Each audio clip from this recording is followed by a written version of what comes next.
अस्सलामुअलैकुम। आज मेरे पास एक बहुत बड़ा केस आ गया है। ये मेरे पास मोबाइल है S7G930, चार्जिंग नहीं कर रहा। तो सबसे पहले इसका चार्जिंग जैक चेक करते हैं। मैंने 2-3 चार्जर लगाए लेकिन कोई चांस नहीं है, बिल्कुल चार्जिंग नहीं कर रहा। इसका मुकम्मल तरीक़ाकार आज मैं आपको बताऊंगा, क्योंकि चार्जिंग जैक तब्दील करना मुश्किल नहीं है, चार्जिंग जैक तक पहुंचना बहुत मुश्किल है। इसके दोनों पॉइंट्स पर कोई कनेक्टिविटी नहीं है। अब मैंने इसका चार्जिंग जैक तब्दील करना है। चार्जिंग जैक तब्दील करने के लिए इन मॉडल्स में बैक उतारनी पड़ती है। थोड़ी सी गफलत करने से बैक टूट जाती है, फिर कस्टमर के साथ बहस मुबासा शुरू हो जाता है। लिहाजा बहुत एहतियात करनी है। बैक मैंने उतार लिया है। अब करना क्या है कि सबसे पहले इसके दो जो स्क्रू लगे हुए हैं चार्जिंग जैक के, उनको बाहर निकाल लेना है। हैंड फ्री कनेक्टर को निकालने के बाद हैंड फ्री जैक बाहर निकाल लेना और एंटीना वायर्स ये जो दो लगी हुई हैं इनको उतार लेना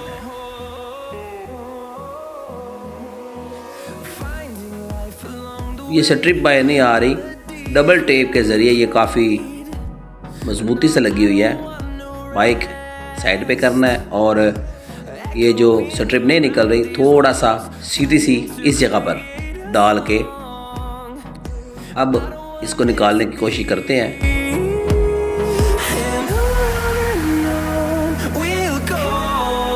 गम इसकी नरम हो गई है और जैक निकलना शुरू हो गया। ज़रूरत से ज़्यादा ज़ोर इस जगह पर नहीं लगाना। ज़ोर लगाने से इर्द गिर्द की जो बारीक स्ट्रिप्स हैं वो डैमेज हो जाएंगी। ये फार्मूला ज़हन में रख लें। जैक के नीचे लोहे, पित्तल या स्टील की कोई चीज़ ऐसी रखनी है जिस तरह ये मैंने रखी हुई है। इनको रखने से ये होगा कि हॉट एयर गन इस्तेमाल करते हुए हीट बॉडी या पैनल की तरफ नहीं जाएगी। हॉट एयर गन के इस्तेमाल का आपको इल्म होना चाहिए। हल्का सा पेस्ट डालकर चार्जिंग जैक को उतार लेना है। अब मेरे पास नया चार्जिंग जैक नहीं पड़ा। ये मेरे पास एक डेड मोबाइल है, इसका पैनल भी डैमेज है और इसका बोर्ड भी डैमेज है। देखने में इसका चार्जिंग जैक बिल्कुल ठीक है। अब ये चार्जिंग जैक मैंने किस तरह उतारना है कि दूसरे मोबाइल में इस्तेमाल के काबिल रहे। पेस्ट डालना है और बैक साइड से हीट देनी है। फ्यूज़र से इस तरह पकड़ लेना है। पकड़ने के बाद हॉट एयर गन के इस्तेमाल का आपको इल्म होना चाहिए।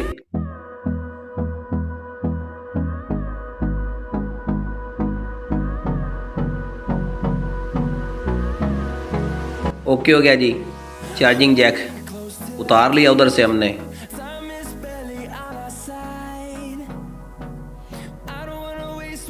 चार्जिंग जैक की बैक साइड पर हल्का सा पेस्ट लगाना है। पेस्ट लगाने के बाद पॉइंट्स के ऊपर रखने के बाद ज़रूरत के मुताबिक हीट देनी है। इस मोबाइल में चार्जिंग जैक लगाने के लिए हीट ऊपर से देनी है।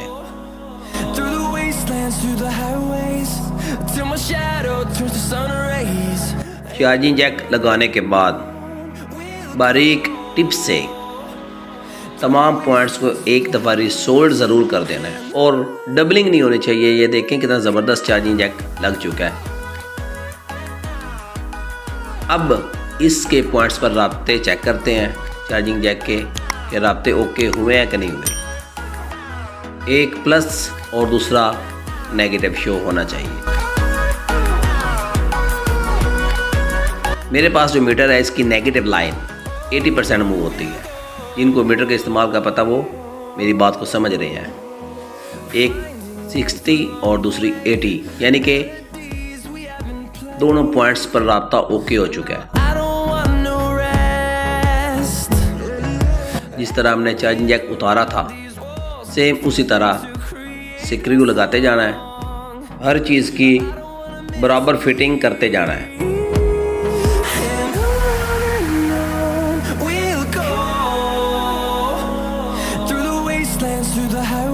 बेहतरीन हर चीज़ फिटिंग में है।